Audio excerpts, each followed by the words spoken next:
Welcome back to the Hook J podcast, coming to you live from our studio apartment. Hence on the studio, not so much the apartment part. Smile, you can laugh at that. I know it's a bad joke. You want to laugh at that, though. There you go. Things are going to sound a little different. We got better equipment now. We actually invested some money, right? Or should I say, I don't know, some money. We invest money in stocks, but Jacob actually went out and bought some stuff. Yes. To clarify. I decided that I like doing this, and I want to do more of it. Last time we talked about the upcoming card, which was UFC 150, right? Which was headlined by Jacare Souza and Jack Hermanson. That's hard to say his last name. Hermanson. Yeah, there you go. Now we move on to UFC 151, headlined by Cowboy and the real estate agent. Al Iaquinta. Yes, sir. That's what's on the episode today.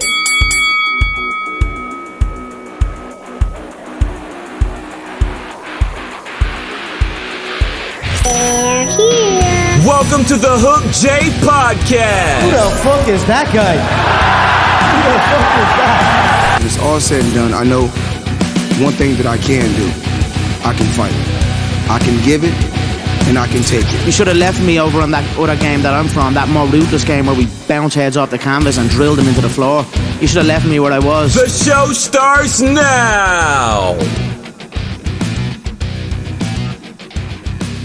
So UFC Fight Night 150 happened over the weekend, and I'm just going to be honest with you, it was a very boring card. Very boring. There was maybe 2.5 fights that I actually liked to watch, and one of them I didn't even want to really talk about. So yeah, I mean it was very much a filler card, if anything. It was there to hold you over. That way you get your fix one weekend. That way you don't go into withdrawals. I'll say the card had potential, but there was a lot of just underutilized spots. Why the co-main event was what it was and not the card before that or the fight before that, and the overall card itself. I don't know why, but it just kind of lacked pop. Even the audience just kind of was like there. It's what it felt like as I was watching it. Now there was moments, but it just felt like they were just, hey, we're here. Yeah, it felt slow. My company bought these tickets. Like it was taking a good while. Like most people that were in the crowd were there from like some company retreat. You know, like, oh, I guess we'll go. Goddamn. You know. I will say that the fight before the co-main was probably the better of most of the fights on there. There was one or two good ones, but the Mike Perry and Oliveira fight, I liked that fight. That was really fun. That was good. And if you happen to be on Twitter, you could catch a video clip of Mike Perry doing like a 1.5-minute dance while Oliveira was walking out. Man, he was all over the place getting warmed up. Felt it. He was in the groove. Man, he was getting it. I like it. I really like Perry. I really like Mike Perry. He's a character. Yeah, like I really like him. He's the type of energy you want to see. Like he's an entertaining person. You know, very much so entertaining. Like if he came in like prior to say Conor, right? He would have probably had like most of the attention for a little bit. You know, people would be like, "Oh wow, this guy's fun to watch, fun to look at."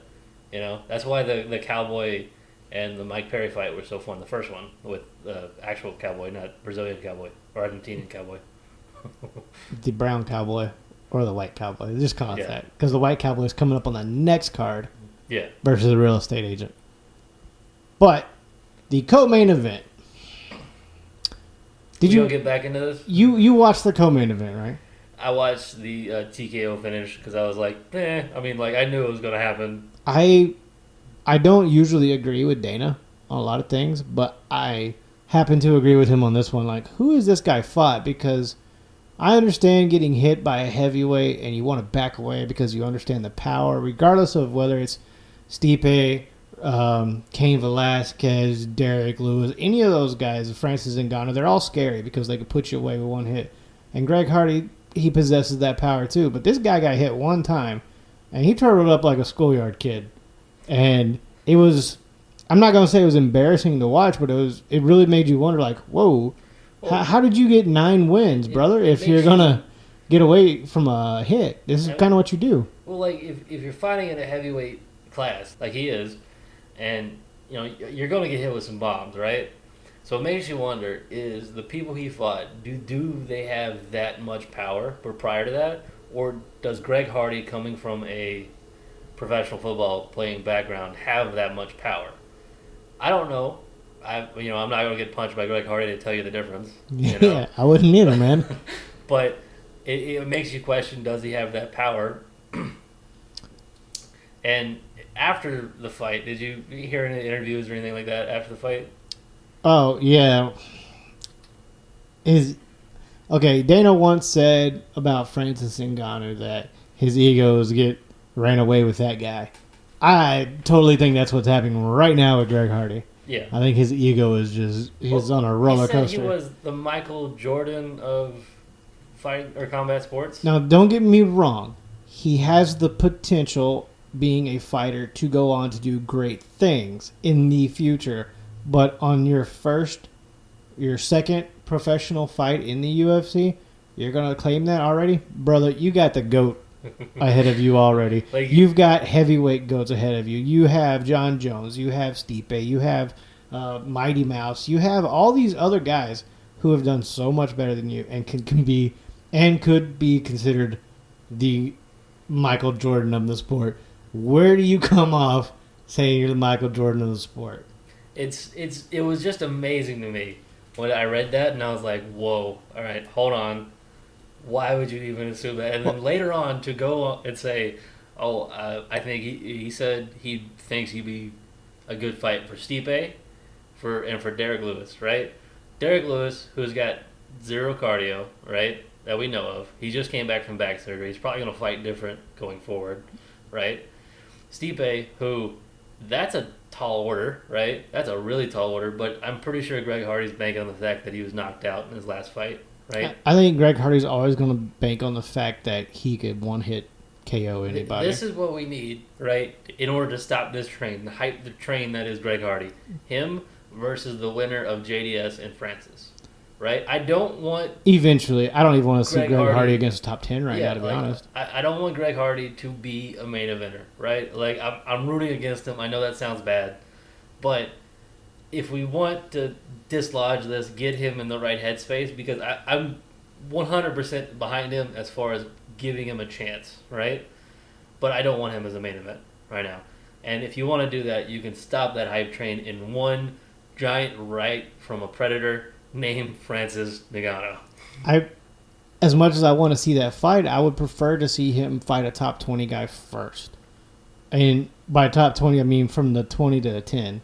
I don't want to see him go up against the top level guys yet, because the heavyweight division is so lacking right now. I know, and it's going to be really hard to find somebody that would be of equal skill set as him. But we saw in his last fight with Alan Crowder came at him. He took his hits and kept coming forward. And was like, dude, you ain't really nothing right now. And it frustrated the hell out of him. Now, let's say Stipe does that. Stipe doesn't hit that hard. He hits hard as hell, but he does not hit as hard as Greg Hardy can. Yeah, he's not the most powerful puncher in the heavyweight division. He's one of the greatest heavyweights of all time. You're telling me that he wouldn't be able to just put him on the ground and wrestle fuck him like he did with Francis? Come on, man. You put Greg Hardy in that situation, there's no way. It's the experience. But then we risk Stipe getting knocked out. I mean, there's always a risk from a heavy hitter like that. I don't think Stipe would fall into like a striking battle with Greg Hardy. I think he's too smart for that. When he did get caught by DC, it was when he was coming out. It was a tendency that DC's coach and everything saw. Yeah, they exploited it, and they which is smart the hell out of it. And it was just this perfect shot that DC had. Good job to DC for doing that and seeing it. But I don't think Greg Hardy has the experience or the coaching behind it or anything to see shots like that. I think right now he's very much relying on his brutality, his strength, and going forward. I don't see him really developing unless they put him in there with people that are going to force him to develop. Like the Alan Crowder fight, that was probably the better example of it. Even though it did hit, went to a no contest or was it a? It was disqualification. DQ. Sorry, it was a DQ. Yeah, like that, even though that was a DQ, that was probably a better example of him being pushed to his limit because he fell on inexperience at one point, in my opinion. I think the knee. Yeah, I think the illegal knee, shows that.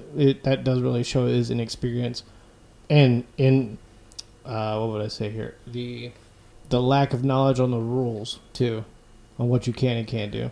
Well, like, there's the problem with it is prior to every fight, right? Even prior to the fight, the referees go back and explain it to you, right? They explain it to you every fight. You've watched enough of it at this point to be a professional, right? You had to watch enough to go, I want to do that. So you've heard the rules explained to you 1,000 times, right? So you could blame it on not knowing the rules, right? Which he did after the fight, but it just seemed like inexperience to me. It seemed like he was put in a spot where he was like, oh, I don't know quite what to do. I can exploit this. Bam, he hit it, and then blamed it on inexperience because he was frustrated. Or blamed it on not knowing the rules because he was frustrated. Yeah, we can call it whatever we want to call it, but it happened, and we're going to have to move forward with that. But, I'm not going to sit here and hate on him. I don't think Greg Hardy is a bad fighter. I think it's way too soon for his ego to be the where it is. But, having knocked out 4 guys, whatever it was on the Dana White Contender Series, and now he's got his first knockout professionally. I can see why his ego is the way it is. And his opponent, Dimitri, guy, he looked like a accountant somewhere on roids. Yeah, he wasn't very he didn't seem like a UFC fighter. He seemed like a guy they pulled out of his job and was like, you got to fight Thursday. And he was like, what weight class? Heavyweight. Great, I don't have to cut anything. One of those things, We go eat a few more cheeseburgers. You got anything else for UFC 1 or Fight Night 150? The main event? You want to talk about that snooze fest of the main event? Yeah, just gloss over it real quick. Jacare Souza versus Jack Hermanson? Hermanson, yeah. Hermanson. The Crocodile versus the James Bond villain is what you're talking about. Yes. That was a really slow and really boring fight. It was very much a snooze fest between Hermanson and Jacare Souza. But it was the main event. It was oh man, what really sucked about it was 5 full rounds. 5 full rounds, brother.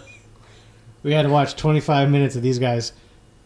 It had its moments, it had its ups and downs, but congrats to Hermanson getting his win and hopefully moving up the rankings now and getting some spotlight put on him. I really don't think he's doing a bad job. Honestly, I think he did a good job shutting down Jacare. Yeah, I think he fought Jacare the way you're supposed to. To take not as much damage as, say, somebody who just go in there and just throw wildly like a Weidman. Yeah. But I think it was just it was one of those weeks where you're like, I want to see some fucking blood and some like fist thrown. I want to see some brutality, and then they just nothing. It was just especially after the one before, the 149, which was decent. Yeah. It wasn't the greatest. I think right now everybody's still just coming down off that battle high we got off of UFC 236. I think that's what it is. With those crazy 2 main event and co-main events, man. It was the entire main card was good. Yeah. From when they set up the octagon to when they tore it down. Amazing things happened in there. Yeah, UFC 236 is going to be probably, it's already May. It's close. It's coming close. Yeah, May's tomorrow. So, by the time we post this, it's May. Yeah, it'll be May 11th. It's May, and that's already one of the best cards of the year. So, International Fight Week's really gonna have to step it up. This is the 237. That's in Brazil, right? You want to go ahead and go into that one? I think it's in Brazil. Yeah, it is. She's going down there to defend. Yeah. And then we have another fight night event before we get into the pay-per-view for the May month. The month of May. So the main month of May. Said the May, then I paused. The month of May. The May month. The month of May. Main cards.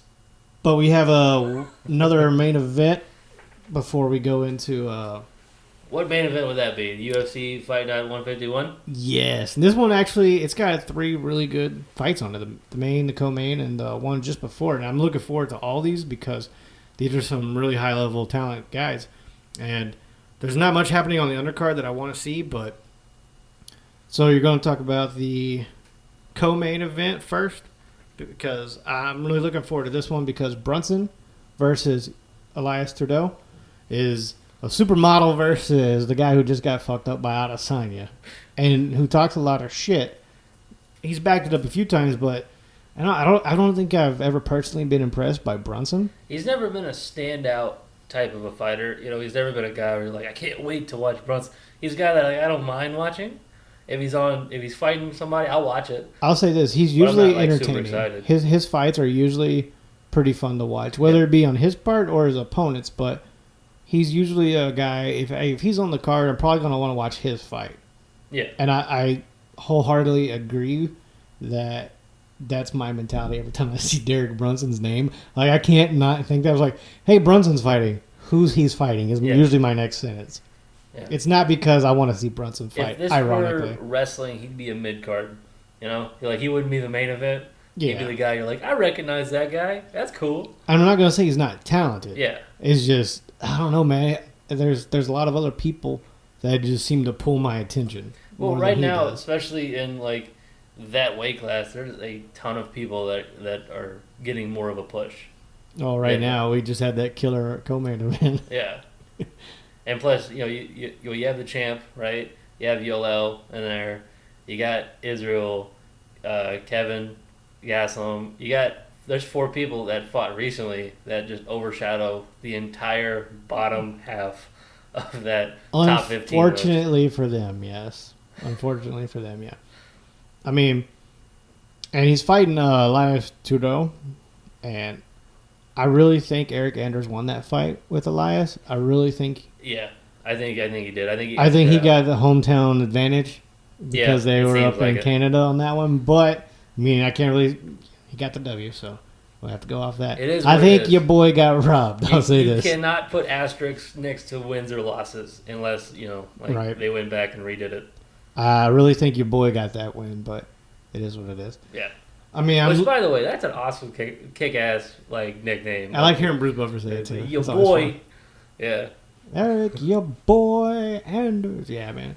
I really like Eric Anders too, man. Yeah, like he's he's an interesting dude. Like if you watch his interviews, I feel bad for him though in his Khalil Roundtree fight.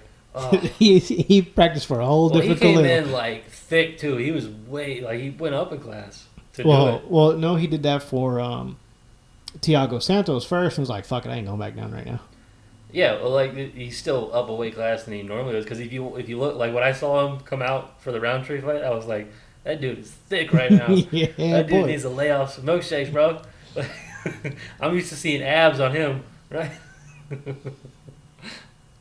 If we're going to talk about the co-main, I got to bring up the main event just because hold on. I want to get to that's my fan fight. Just save it. That's my fan fight. We'll talk about Cub. I want to talk about that as a fan fight because that's the fan fight I want to watch.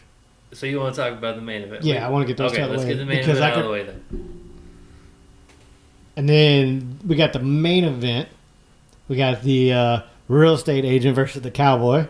Yeah. This is really the North versus the South, really. I mean, Cowboy, we're Cerrone. Not reigniting a civil war. No, we're not. But it's like their whole gimmicks. This they is could Jersey really versus Colorado. If they really wanted to walk out gimmicks, it would work. They could walk out in gimmicks so interesting. But Al Iaquinta, however you want to say it, that's on bad motherfucker. Yeah. I'm not even gonna lie. I like Al and Cerrone, nothing to be messed with. I like both of them. They're both great fighters. Cerrone, I'm going to back him until he retires, and then afterwards, what he does, I'm still going to back him. Is this a plug for Cowboy Fight League? We are good friends with them on Twitter, but we're not sponsored by them. I tried. They do got a fight coming up, a whole new card. Anyway, Al, I like his fight style. I don't necessarily like his personality, just his interviews. I've never really got behind it. Same here. Personality-wise, they're both really entertaining to watch, and his last fight, not his last fight, the fight with Khabib, right? I was really impressed because he took that on like a week's notice, less than a week's notice. Like 2 days, man. Yeah, like really quick. And they were like, "You're fighting Khabib," and he was like, "Okay, let's do this," and managed to. Was a decision. Yeah, he Who made the lost the decision? decision. He's one of the few people who's went the full distance with Khabib. So it makes you think, like, at a full, full camp, right? Because apparently you have to have a full camp, and that changes everything.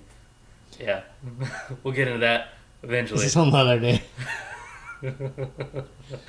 Anyway, if you do have a full camp, it changes everything, and it makes you wonder what would happen if he was at, prime, Al. Had he actually had a full camp to train for his opponent, yeah. I mean, I really do think Iaquinta is champion caliber. I really think he could be the champ. Or I think if Khabib wasn't in that weight class, right? I think if Khabib, say he moves up to 165, if they ever do it or whatever, he could possibly be there. If, say, Al fights like Ferguson, you don't know the outcome.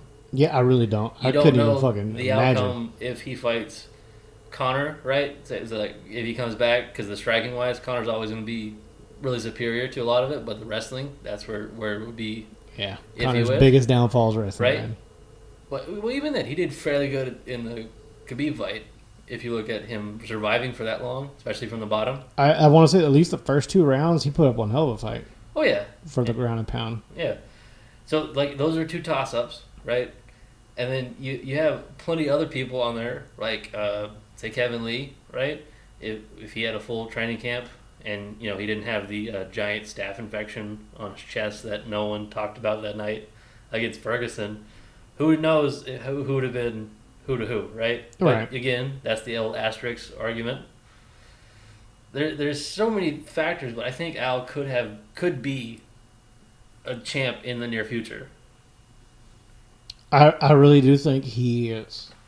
If you look at the top 5 in his division, I really think he is champion caliber, and I think he could carry that division for 2 or 3 defenses, depending on who's challenging. Because there's some guys in there who need to move up, and there's some guys in there who probably need to retire. He seems like he would either be a champion, right? Like he's going to get champ soon, or he's going to be like a current Frankie Edgar, where he's kind of a gatekeeper for The top 5, tier. yeah. Like he's going to be somewhere in there. Maybe he'll be like a Frankie, where he gets the belt for a little bit and then moves and whatever. But like it seems like he could be that gatekeeper for the top 5 because he's 4 right now. Yeah, easily.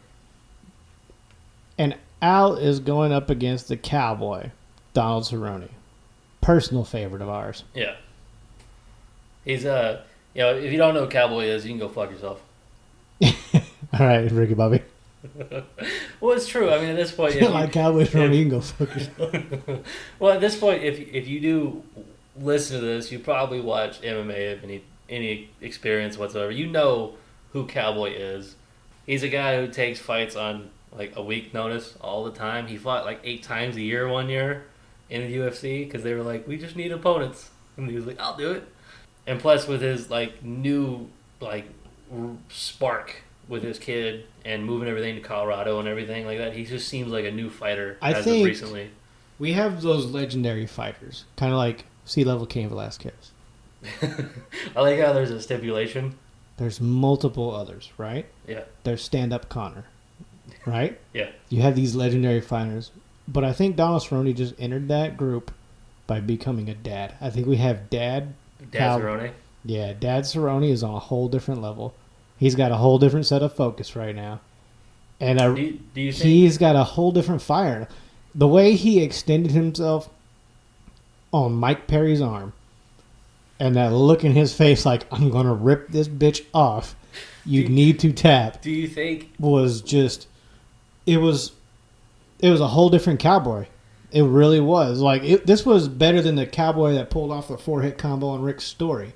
This was one of the best Cowboys we've seen in a while. Do you think Dad Cowboy, would be the next stage in evolution for him? Like, it's like boop, like he hit a certain level, and then he has the kid, Yeah. and it's like giving him like a special candy with Pokemon. Like he just pushed him a little bit further. Yeah, it's The where he Dad unlocks his Cowboy. secret moves. Yeah, Well, no, I think at this point, having this new set of focus for him and having all this experience and all this ring time, God, he even beat Michael Bisping on how many wins he's got in the UFC and how many total fights too. He's up there. The most wins now, right? Yeah, he's got the most wins.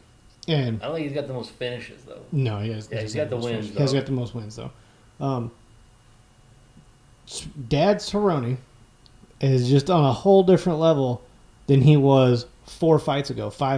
It's insane. Like you can see it in his eyes, man. He's in there for blood. Yeah, he wants that gold. You can tell the motivation has changed. Whereas, like, when he first started, he was like, I'm making a career out of this. Then he got to the point where it's like, all right, I want to make a life out of this. Yeah, now I'm just having fun doing this. And then he started having fun, and he started doing other things, and he was like, I want to make a whole new life out of this. Started his own little dormitory and gym up there. And I think that kind of stagnated for a little bit. And then he had the kid, and he was like, I got to do something now. Like, this is, like, I've made something. I have to do something now.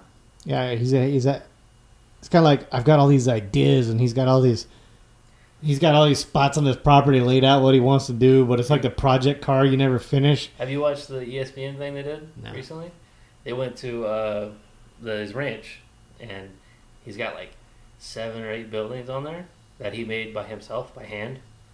Like him and the fighters, they constructed like a whole, like, just, I think it was like three big buildings, and then a whole bigger building that's just dorms over there. And it shows, like, if you look at the construction, it's all him and the fighters do it, and it all looks like pristine, like professional contractors did it. It's all by himself and the fighters.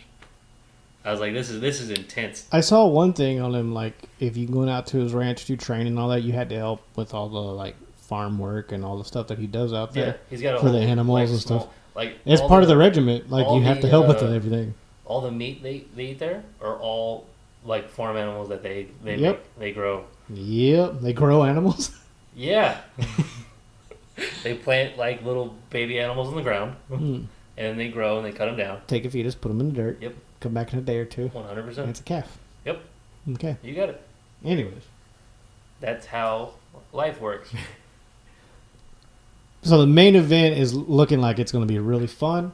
I'm going to enjoy the hell out of this one. Hopefully I can catch it live and not have to catch a replay of it before I turn in for the night. So you want to talk about your fanboy fight of the weekend? It's not a fanboy fight. Fanboy fight of the weekend. There's one other fight on the card that I like to talk about because I'm a big fan of Cub Swanson and his opponent, Shane Burgos. I think these guys are some of the most dynamic fighters there are. Cub is he's a vet. He's done some crazy maneuvers in the ring. He's always really coming up with some interesting things you just don't ever see. Not many people do just a front elbow and he'll just throw one straight up the pipe. And not many people do a windmill kick out of freaking nowhere for no reason and capoeira moves, but he'll pull them out. And Shane Burgos, he's an up-and-comer, but every one of his fights have been really entertaining. And I think him going against Cub Swanson is how the UFC is trying to break him into the top 10 and push Shane to the upper ranks. So, Cub Swanson is one of the most entertaining fighters to ever step foot in any form of combat sports. Exactly. He's very dynamic. He throws from weird angles. He tags you from these weird angles. He's very creative on top of that. And the simple fact is that in this division, right, he has been almost at the top. He's never had the belt in the UFC. I think he might have had it in Strikeforce or one of the other ones like that. But he's never been the top. He's always been just below and maybe a little bit further. And recently, I don't think he's got it out of the, like, from 10 to 5 range. I don't think he's got in the top 5. So he seems, as of recently, if you look at the rankings, kind of like the gatekeeper of the top 10, right? So if that's being said, Cub is the top 10, right? How badass are the people above him, right? Because Cub is one bad dude, right? And for Shane to get his shot between Cub, right, he's going to have to bring his A game, right? You can't really out wrestle Cub. You can try. Brian Ortega caught him in a guillotine. Yeah, we got to compliment Brian Ortega. His BJJ and his wrestling is superb. Max Holloway, I think, outstruck him, right? Yeah. That was one of those fights, Yep. which was actually a really great fight on top of that. Go back and watch that one. That was a good one. So, that being said, he's fought, I think, everybody in the top 5 of that division to a point where they were all entertaining fights. He never gave up during the entire thing, unless he was like, all right, it was over, because he tapped against Ortega, Yeah. And so that being said, is Shane is going to have to bring his A game plus somebody else's in order to break into that top 10, because it's Cub fucking Swanson. I would say, yeah. I mean, Cub is one of the most dynamic fighters in the 145 division. He really is. He comes from angles. He'll randomly throw a front kick at you. I mean, the forward elbow, the spinning elbow. The guy, and there's a moment in almost every Cub fight where he'll tag you one time and he'll see that you don't want to get tagged again real quick, and he just throws it on, and he piles it on, and he'll just start throwing everything in the kitchen sink. This is going to be an interesting fight for both of them, but on the Swanson side of the things, Shane's coming in with a 3-inch height advantage and a 5.5-inch reach advantage. Right. I mean, I'm really looking forward to see what Shane does in here. It's going to be interesting to see if Cub can get on the inside of it, get on the inside of his punches, his range, and see what happens. And on top of that, it's going to be interesting to see, can Shane use that to his advantage? Can he, push him forward? How is this going to take place? Because I don't know too much about Shane's fighting style, right? I don't know exactly what his signature, like, I try to push, I try to go back. I don't know too much about it. But I know Cub is a whole different tornado you have to figure out, Like some people are like jigsaw puzzles. He's more like a bunch of spoons on the ground. That's a shitty thing to say. I don't know where I was going with that one. What would you compare it to? Okay, I got a better one. Some people are like a jigsaw puzzle, whereas Cub is a bunch of paper clips in a pile. You try to pick one up and they all go with it. Yeah, and some of them I'm fall gonna go with off. that one. That's a better together. analogy than the spoons one. I looked over and saw a spoon. I was like, that works. What were you saying? I'm gonna leave all that in there. Shane is a kind of a methodical fighter. In the beginning, he'll take his time, but once he starts figuring out a pattern, he'll start laying it onto you, man. But Cub is really hard to figure out a pattern on. That's why I'm really looking forward to this fight. This is the fight I actually want to watch this card for. The Cowboy and the Iaquinta fight is one I want to see, but this is the fight I've actually wanted to watch on the card. What if all the main events end within 1 minute? God, it's gonna be the quickest 3 minutes of my life. Like what if all the main card, right? Everyone on the main card ends within the first round, right? It's gonna be an amazing fight night card. I'll tell you that. Think about that for a minute. You turn on the show, you're like, all right, this is gonna be a great fight. Bam, front kick. All right, that was pretty cool. Next one, right to the stomach, liver shot. You're like, oh damn. Next one, head scissors. Head scissors. Yeah, submits him with head scissors. Oh Jesus! Think about that. Double arm triangle. And the Cowboy gets a Imanari roll, leg locks him. Oh Jesus! Think about that. It'd be funny if he just did a classic ankle pick. That'd be interesting. Just take him down with an ankle pick. Just grab one of those. You ever seen that clip of Yoel Romero doing the ankle pick? It's like, just a regular ankle pick. No, that's a Yoel Romero ankle pick. That shit ripped that 200-pound dude off his feet. What was it? Did you ever watch the video? I think it was DC. Caught the guy's leg and just lifted it straight up. No, that might have been Yolo who did it. That was Yolo. Who did that in one of them, where he just caught his leg and just lifted it straight up, and the guy was like, what? He's trying to catch his balance, and he was like, no, sorry. Sorry, buddy. I may fight at 185, but I'm 230 pounds of pure jacked muscle. Pure jacked muscle. He's never been caught. All right, Paul Acosta.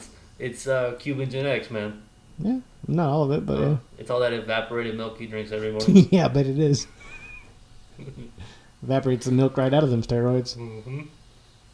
But that's my fight I'm looking forward to on that card. Jacob, you got anything on yours? No, the only thing that I'm really interested about as far as like the story of the card goes is Walt Harris. He was recently popped for some USADA violation, but he's still able to fight, which is interesting because they won't tell us odd. what the USADA violation was, but he's still able to fight. So I don't know how that works out. Maybe it's money, but I don't think he's that big of a draw. You know, they're not moving the entire card for him. You say Walt Disney? I would love to watch Walt Harris. Disney fight. Harris. Harris. Walt Harris. Harris. Who the fuck is Walt Harris? That guy. Yeah, I know. Number 9 in the heavyweight division. Fighting a guy named Spaghetti. Sergey Spivak. Spivak. Spaghetti Spivak. Alrighty. See, I'm making fun of him right now because I can't see his picture and I don't know how big he is. Spaghetti Spivak. He's obviously silhouette big. I like when you go on the UFC website and they use the man's silhouette for the women's. Yeah, shit's and you're funny. like, what are you trying to say? Like they did that for Cyborg a few trans times. fighter? And I was like, hold on. That's just a deep stab. You know what would be even funnier? If the guy was trying to get a cyborg photo and couldn't find one and he just used Wonderlay. Just Photoshop a wig on him. Don't even do that. Just fucking throw Wonderlay on there. I want to fight. Yeah, you and your CTE. So that wraps it up for Fight Night 151. You want to talk about 237? I'm going to gloss over it real quick. You want to touch on it? Yeah, I just want to touch on it. I'm looking forward to UFC 237 coming up on May 11th. We got Rose finally coming back. Finally coming back to defend her belt. But she's not doing it in home territory. She's going down to Brazil to fight Jessica Andrade. Which means put all your money on all the Brazilian fighters. Yes, this is the card that me and Jacob do not do picks on. And anytime there's a Brazil card, we don't do picks, and we definitely do not bet money. Yeah. We might do some friendly, you got to take a shot at the Brazilian wins type of thing. But, yeah, we don't do any money bets on this. However, there is a fight on there that I'm really looking forward to. There's 2 of them that I'm like, I want to watch. I want to see Rose come back and defend, because I want her to get as many defends as she can before Tatiana Suarez takes it from her. That's a tall I order. want to see her get as many defenses as she can before Tatiana takes it, because I really think Tatiana's going to take that belt, and no one's getting it back. I'm telling you, the first time they do a stare off and someone brings a dolly on stage, right? You've automatically won that mental battle there, and it would be hilarious. That shit would be all over Twitter. Like if Jessica Andrade came out with a fucking dolly and put it on stage with her during the stare down, it'd be hilarious. Yeah, Rose Trauma Nunez. Yeah. I mean, I like Rose, don't get me wrong, but it's been a long time, and she can cite work-related stuff, and I mean, it's all well and good. That's within her ability to do that, but God, the women's strawweight division has been sitting there stagnant for so long. It's a good division, too. Yeah, we've had no activity at the top where everybody's kind of like battling to see who's going to fight Rose when she finally comes back. The strawweight and the flyweight division are way more active.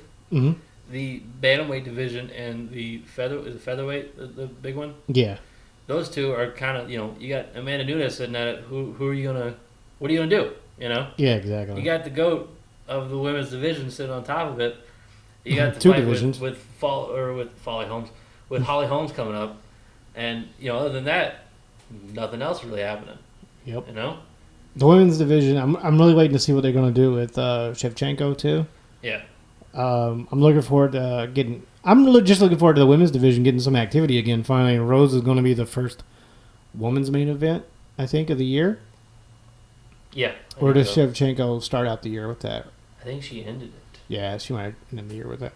I think Rose is going to be the first women's event of the year, and I'm looking forward to her to defend. It's going to be a tall order against Jessica, though.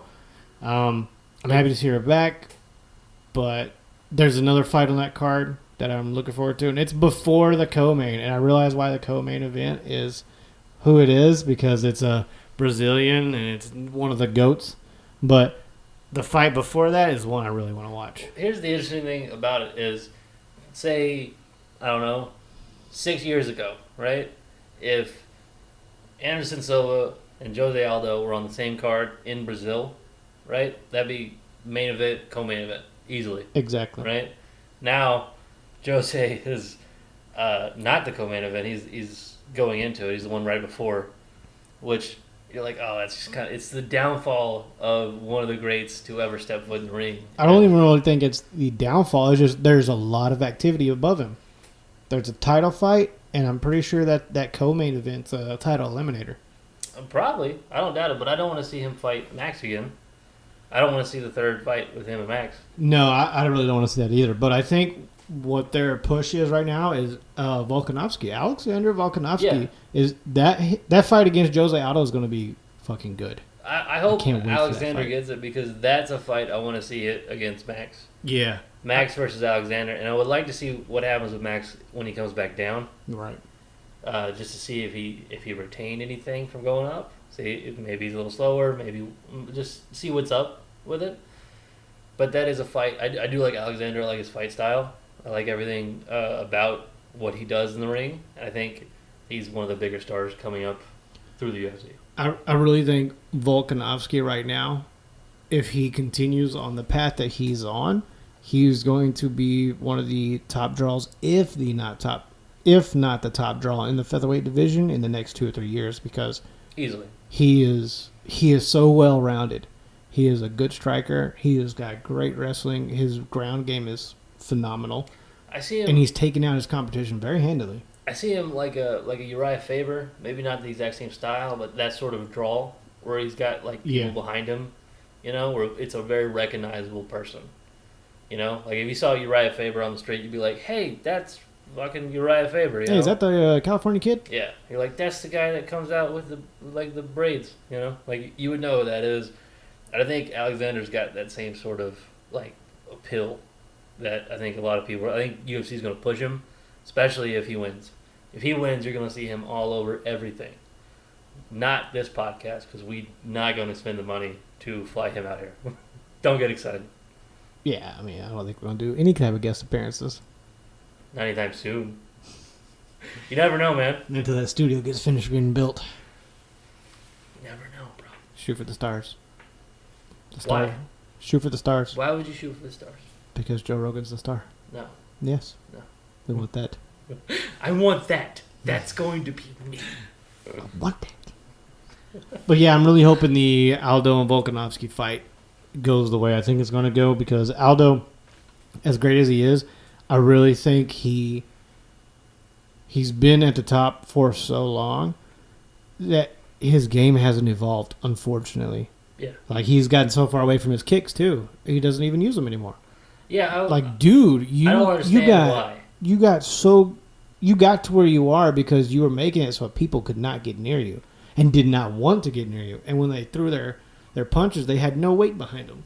Why did you backtrack? Yeah, it's very interesting when you see someone do that, when they change their styles so rapidly, right? Like, even prior to, say, the Conor fight, he wasn't using his kicks as much, which could have completely changed that fight because the way Conor was standing, he was very wide out and all that. I really don't think it would have changed that 15-second fight. He tried to rush in, but say, like he normally would do when he was using kicks, he would start out with leg kicks. He wouldn't throw anything. He wouldn't let the guy come in, right? Which is, after Conor tagged him, was it twice before he rushed in? I think it was like twice. It was a one-punch thing, man. He tagged him once. He tagged him once with the jab. Then he got him to rush in, and when he rushed in, he hit him. But if, say, Aldo were to stand back like he normally would, and just lit up that leg, push the pressure, light him up that leg, you take Conor's leg away, because especially back then when he stood that wide, he's fucked. You can't put any weight on the leg. You saw that in the Khabib fight, when apparently now he's saying that his foot was broken going in the fight. Yeah, he had a broken foot. And if you watch it, you see he can barely put weight on I think it's the front one, right? Which kind of changed his fighting style, if that is the case, So you take somebody's foot away, especially like that, like Wonder Boy, like say if T Wood would have went in there and just chopped that fucking leg down, that would have been a more entertaining fight, too. And plus T-Wood's got like tree trunks for legs, and like when T-Wood was throwing leg kicks, right? Yeah, you knew it. Just destroyed everything. Yeah. Sound like two bats hitting each other. Yep. I'm really looking forward to this fight. Yeah. There's not much else on that card I'm looking forward to other than the main event and the fight before the co-main. Come on, you're not looking for the Francisco Trinaldo versus Carlos Diego Ferreira? Nope. Or the Thiago Alves versus, I'm not trying to say that guy's first name, Starpollo? Starpalala? Dude, you really got to work on name pronunciation. That's why you're here, sir. No, sir. No, see, what I'll do is I'll start typing into the program that speaks for you. Dragon. Yeah. That way it'll be like, Jose Aldo. Keep going. And today we have Jose Aldo on the show, and what we're going to ask is... Hang on, I got. What's the recipe for your burger? Hold on, let me translate that. Have you seen his burger? His burger shop? No. He's got a... Did you know he stocks Connor's whiskey, though? Yeah. Hilarious. I don't know if that's 100% true, right? But I know if that was me, right? If that was my place, and they were like, would you like to stock this? I'd be like, fuck yeah, I'd stock it, right? 15-cent burger. Yeah. The 15-second burger. Yeah. 15-second shot. I put it in there. Like, it's part of your career. You know, it's what made him really famous in most people's eyes. Yep. And I think, you know, you can't just ignore something like that. Called the asterisk burger. Punch rush. In other news from last week was the very boring main event of Bellator. It was a typical John Fitch fight. Was it welterweight elimination?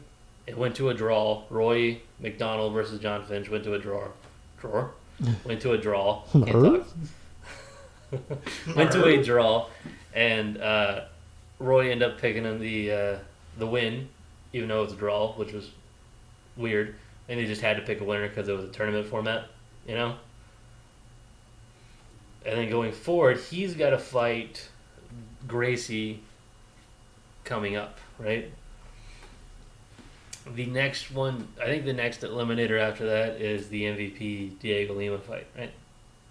That one should be the MVP in the Lima fight. I'm not even going to lie. I was really bored watching Rory just get laid on It was versus John Fitch. I don't have a problem with a wrestling fight. I don't have any problem with ground game. It's just whenever there's no advancement and when there's no ground and pound and when there's like absolutely nothing happening. If you're not trying to make a pass, if you're not trying to elbow and smash this guy, what are you doing, man? Like, that's the biggest problem I had watching that, and it was just like, Rory, come on, man, get up, try to get up, maybe keep this standing, maybe, I don't know. But then you get the win, and you have this very, very truthful, from the heart, just moment with Big John and Rory, and Roy put out a statement today kind of explaining where he was coming from, but he basically says, you know, he just didn't feel like he was out there pulling the trigger, and he just felt weird, and he had no desire to hurt anybody, and it was like, okay, what's going on? So the whole fight was kind of meh, and then you have this moment at the end, it's like, all right, I kind of get where Roy's coming from. What the hell's going on right now? What are we watching, bro? Say that, like that moment where he's talking to Big John, and he's like, I don't think my heart was in it, blah, blah, blah. If you think that, right, and you put it right after, say, the Robbie Lawler fight, right, that's your storybook ending to an incredible MMA movie, right? That's your Rocky of MMA, like, that's the end speech. You know, at the end of Rocky, was it 4, where he's like, if I can change, you can change, like that whole thing, right? That would be your moment for Roy McDonald, where, like, this Canadian psychopath, right, it's talking about heart, like, you know, a change of heart, and you're like, okay, which, by the way, Roy, you know, he's one of my favorite fighters of all time, especially after that Lawler fight, right? Honestly, it's the fight that got me really paying attention to MMA. Like, so, that came on. I wasn't watching UFC very much at the time, and then that one came on, and then somebody told me about it. I was like, what? Yeah, dude's lip was wide open. I was like, all right, let me go back and watch this. Holy shit. So like, you know, you look, even prior to that, like when he was still in the UFC, if you looked at him during a press conference, you know, he just looked like a guy that you're like, I would not let anybody in my family hang around with him. I would be really worried about it. But he's like such soft spoken and like straightforward. It's Canadian. You're like, okay, what are you hiding, dude? Yeah. What's under your basement? Are you a real ex-murderer? Yeah. Like, this is your gig so that people will not pay attention to the bodies? It's a cover or something, you know? But Rory lately has been growing and maturing, and he's really been pursuing his faith, and which is all great. I wish the best of luck to him and everything he's pursuing on that measure. And it really kind of shows that as a fighter, you really got to have something else going in there with you, not just your desire to want to injure somebody. And Rory coming into this fight, and if you haven't been watching Rory for a while or following him on Twitter, he's been really, really pursuing his faith, which is great. I love it for who he is and how it's helping him. And just watching his speech afterwards, just like, I don't know if he's got it in him, man. Well, but he does, you know, apparently. There's also this like thought that a lot of people have, where you have to be this like guy that's like bloodlust and like brutal. Like, I want to fight, I want to get punched, I want to punch people. And the truth is, when it comes to this sport, there are people that are like that. You know, there's the people who get into it because they enjoy fighting, like the Dustin Poiriers, the Justin Gaethjes, the people like that. But there's also people like GSP, who's one of the greatest to ever step in there. But he just did it because he wanted to do it. He did it because he wanted to be the best at something. Competitive. You know? He's an athlete. Competitive athlete, man. Competitive Rumble edge Johnson, for anything. You know, he's not a fighter. He's an athlete that decided to do it. You know, there's people that have this mentality of like, I'm here to do this. And I think what we're seeing is a guy who has evolved past what he used to be. I think Roy, you know, I'm not a very religious person, but if he wants to pursue something like that, he wants to go after something like that and enlighten himself, and go for it. You know, if that helps you out, that helps your mental state, why not? Go for it. I don't think, you know, a ton is going to change. I think his fighting style might change a little bit. I don't think he's going to go in there and try to like punch through someone's face. Maybe he'll take it a little more like GSP approach to it. But you never know. I'm looking forward to the next round of that Bellator contest coming up, hopefully sooner than later. And then we got the UFC events coming, but other than that, not much happening in the forefront. Yeah, I mean, you know, if you want, you could talk about Tito Ortiz coming out of retirement for the 13th time this year. No, I'm good. Okay, fair enough. I mean, I really don't watch Combate Americas very much. I only catch the highlights every now and then when they pop across my feed. Lies. No, I really don't. It's 100% Only lies. whenever... There's no highlights. Only whenever... What the hell's her name? At Shannon? Oh, yeah. Which do I still have her on Twitter? I think I think so. No, I still have her. Someone else. I've been blocked like 3 times from people. Oh, wow. The list is getting bigger. They block. Only time I ever see some of the fights that I would never watch, because I don't have Fight Pass, and I have to catch this stuff where I can, is whenever At Shannon, though, puts them up there, or Pissed Off T Wood puts a highlight up, which... He got blocked. Yeah, I saw it. I was like, man. Or Mac Malley, whenever those guys put their stuff up. It's like, that sucks, bro. I saw that today. He'll be back. I was like, well, he's back. He's got a different account. It was like less than an hour. I was like, which one of you snowflakes? They like saw something and blocked him and reported him. People are weird nowadays. You're literally following a guy who watches people beat each other up, and you're going The name is Pissed Off T Wood, right? Right. So it's Angry T Wood, which you have to, you know, be part of the sport to know who T Wood is. You have to follow it in some way. So you imagine it was mostly MMA community. Yeah. So you're like, who did it? Well, it probably wasn't that. It's probably popped across somebody's feed because somebody liked it. Like Israel Adesanya, every time he likes porn, it pops across my feed. I'm like, bro, yeah, like, come on, calm down, bro. Like, chill out, man. I'm at work. You like what you like, but whatever, man. Chill out. That is a bold statement when you do that on Twitter. Yeah, right? Because when you like something, it pops up on everybody's feed. So if you're going through and you're like, oh, look at that ass, like, it pops up. And now I've got to deal with it when I'm at work and I'm scrolling through Twitter at lunch. There's like 5 people around me, and I'm like, oh, look, that's an ass. Are we good? Yes, sir. I'm good. I think we're good for this week, guys. Thank you for liking, sharing, and subscribing. You can follow us at Hooked JP. That's Jacob. That's me. Or at Hooked Justin. That's him. Yes. Bye. Later, guys. Bye. Thank you for listening to the Hook J Podcast. Hope you enjoyed today's show. See you next episode. Sometimes you've got to do what's right for you and not do what's right for everybody else.